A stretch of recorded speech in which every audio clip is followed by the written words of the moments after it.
presentation, Dana Hatchett will discuss stripes of color. Okay.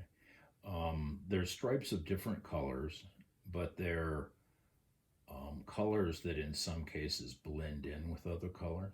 And Could you point out what you mean by that? like the purple and this light purple here and this bright purple here, when you look loosely at the whole thing, the reds kind of stand out, and some of the colors start to function as part of other colors so that it shifts around and it utilizes movement because some of the lines are so thin that they disappear and some of the lines are a little thicker, and so certain sets of color come forward and certain sets of color go back, so there's a lot of movement in it.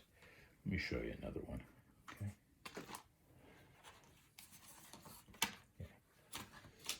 Now, the earlier when it went, the colors went right to the edge.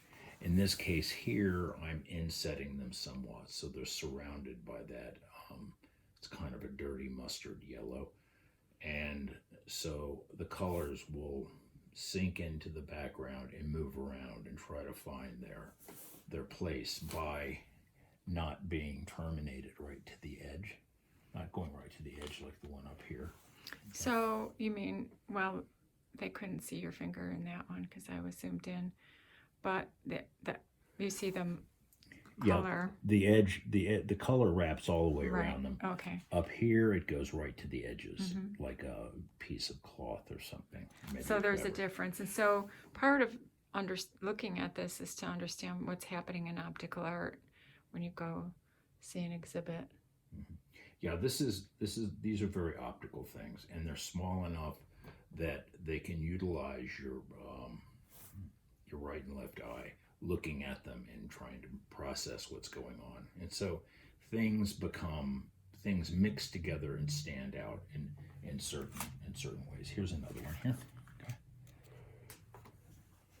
Now some of these, like this one and the first one I showed you, were collages that I had done 45 years ago or 40 years ago, and the color rate is still very good. So I just started building up on top of it, and so it has, for me, it has a kind of vibration a little bit. It kind of shimmers, has a kind of shimmering quality. So these exercises bring out all the color, all of the various types of, or a lot of the various types of color activity.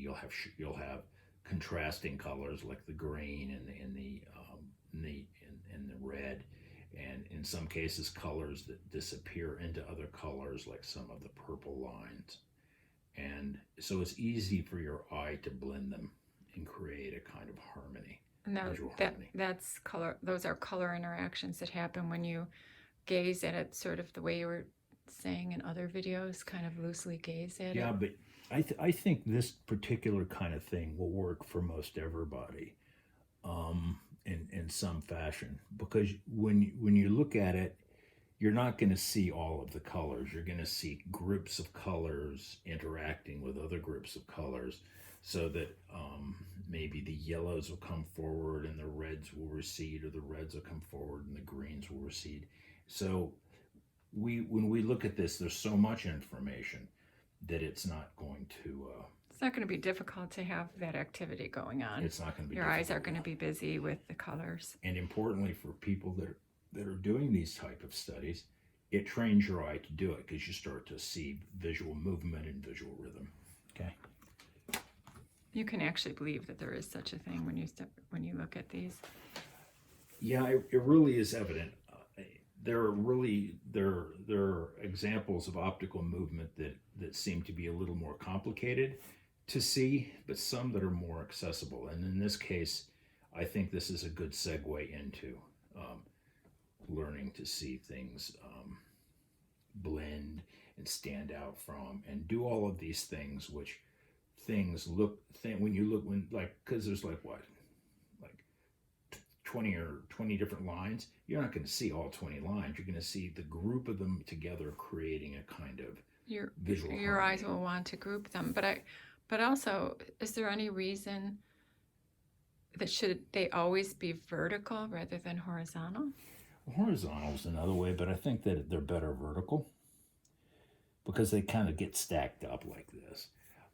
This way, for me, they're like neon lights or something that kind of shift around, and they're pleasurable. And here's the last one for this video.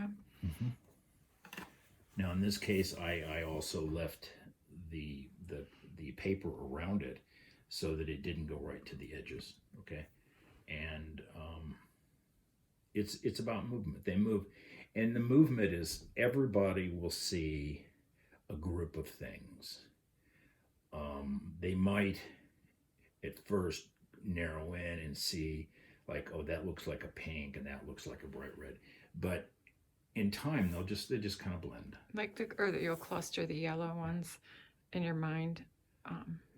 Now, I think a great example and shirts, like shirts that have all kinds of different lines on them, they blend. They become a kind of harmonious. The harmony is related, develops within them.